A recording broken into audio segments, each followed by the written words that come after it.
Welcome back. A blockbuster Inspector General report yesterday released, one day after Christopher Wray announces he's stepping down. It finds that the FBI had 26 human confidential sources in the crowds on January 6th, 2021. 4 of those 26 entered the Capitol building.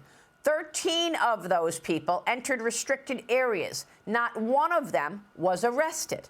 3 of the sources were assigned by the Bureau to be there, meaning they were paid by the FBI to go to the January 6th protest riots. One of the sources entered the Capitol building while the other 2 entered a restricted area around the Capitol.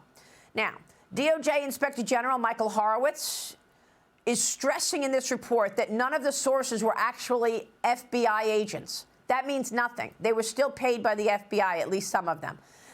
He's also insisting that they were not authorized or directed by the Bureau to, quote, break the law or encourage others to commit illegal acts.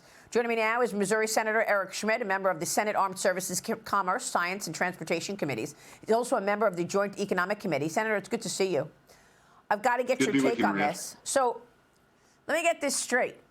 26 human confidential sources that the FBI knows of were in the crowds on January 6th. And Michael Horowitz is telling us that they were not directed to break the law. What were they doing there, Senator? That is a great question, Maria. And it wasn't that long ago that this was a conspiracy theory. And so I think there's a lot of questions that need to be answered now about what role they played, because there have been people whose lives have been wrecked by this.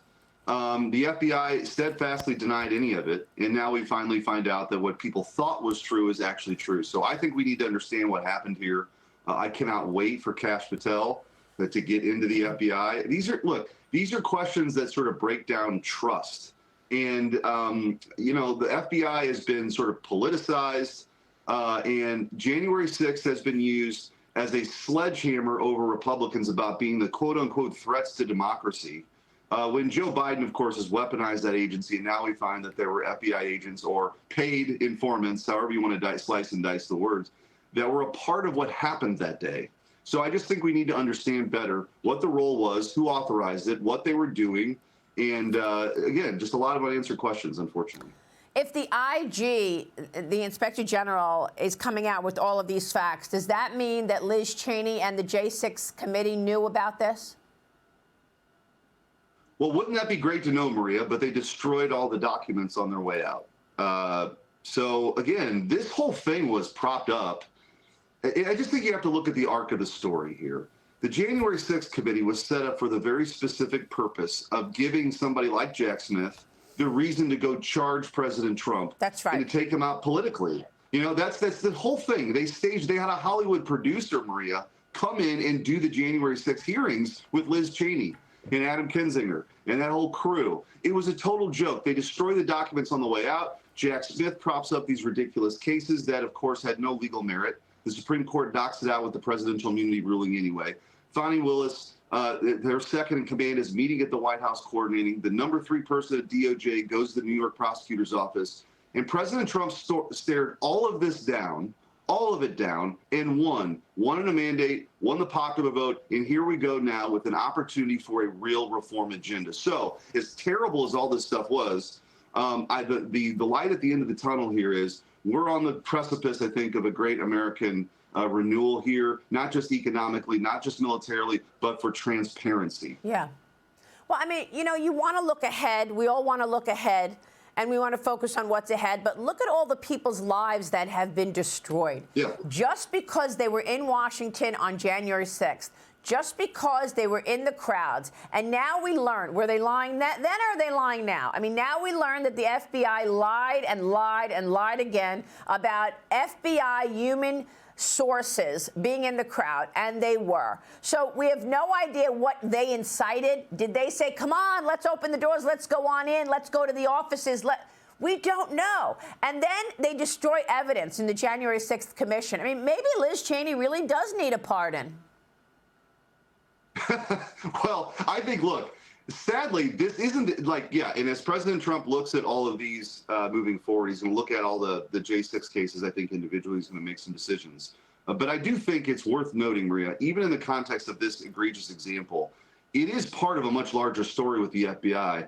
The FBI, of course, was spying on President Trump in 2016, which is how they got this ridiculous Russia hoax. In 2020, Elvis Chan and the FBI were pre-bunking the Hunter Biden laptop story just before the 2020 election and saying it was a Russian hack and leak operation, knowing that wasn't true. They had it in 2019. They knew it was Hunter Biden's laptop. They went to big tech companies and tried to silence them on the front end. Then, of course, this vast censorship enterprise under Joe Biden is born. So, again, the FBI does not have clean hands here. It needs sweeping reform from the inside. And I think, again, these cabinet nominations are really important. I mean, it's just stunning over and over again. It's just stunning the way the FBI leadership has operated with such, politics laced everything. I want to move on because I have this report here from the drone registration frequently asked questions. OK, I'm going to get to that in a second. But the White House is claiming that these mysterious drones flying over parts of New Jersey and New York are actually, quote unquote, lawfully operated manned aircraft, claiming that there's no evidence that the drones pose a national security or public safety threat or have foreign nexus. The drones are being reported in California as well as in Connecticut. Fox's Jackie Heinrich pressed White House National Security Communications Advisor John Kirby about it yesterday. Watch. How can you credibly tell people that there is no public safety threat, there's no national security threat, that there's no reason to believe that a foreign government is involved? Because the analysis thus far, in an investigation that is ongoing, has not revealed any national security or malicious intent or criminal activity. I think people in New York and New Jersey see drones the size of an SUV over their house every night and think that that doesn't make any sense. I understand why people would be looking at this and being concerned about it. We're concerned about it too. And we haven't seen... the government know what they are. We are still investigating this. I can't tell you definitively. I cannot characterize for you definitively what these sightings are. So, Senator, I mean, here's what we got just by Googling this, okay? And this is just by Googling this. We got the drone registration frequently asked questions on drone registration. And here's what it says. All drones will require some form of identification.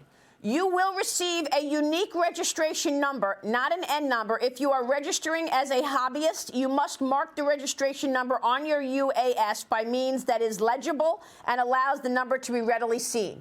So if you have to register every drone, how is it possible we've got drones the size of small cars in the air and they claim they have no idea what they are? Well, this is a total breakdown. And we could spend an entire show on the problems associated with this. We do not have, first of all, everything you just said is true. If they can't figure it out, it's not. They'll shoot some of these down, quite frankly, or get them off, get them out of the sky. But having said that, we don't have a really good detection system for a lot of this stuff either. We've been screaming about this on the Armed Services Committee because this isn't the last time this is going to happen. We got to figure out what this stuff is, if it's a danger, it's not. Like I said, I'm on the Armed Services Committee. There's been no communication at all. So people think that somehow we're more in the loop. This administration plays hide the ball all the time. They're not forthcoming. And on the way out, this is emblematic of the lack of leadership. They have no answers. They don't communicate. What they are communicating to all these agencies is spend as much money as you can before January 20th when President Trump comes in. Spend another $20 billion on Ukraine. They're not doing anything for North Carolina. So all of this stuff is just total incompetence. So when we were told the adults are now in charge and they came in so gleefully, they're not in charge and they're not adults. These folks don't have the answers to very important questions the American people ask. One last point, Maria.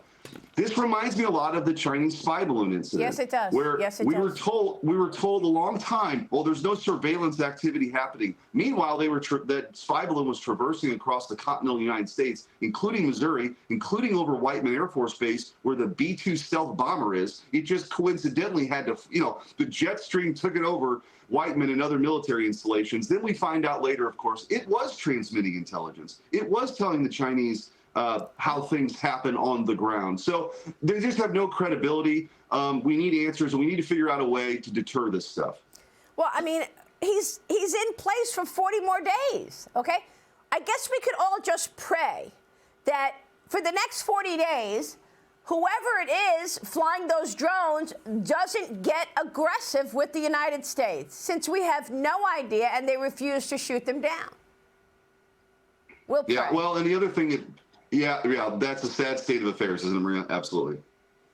You just introduced a new bill demanding inspectors general keep track of censorship efforts by government agencies. And boy, do we need this. The Transparency in Bureaucratic Communications Act would order government watchdogs to give Congress a detailed description of any communication between agencies and online platforms. Senator, we already know, because of the Twitter files, that more than 1,000 government bureaucrats worked with social media companies, including Facebook, as well as Instagram, as well as Twitter, to censor information that Americans should have seen during COVID.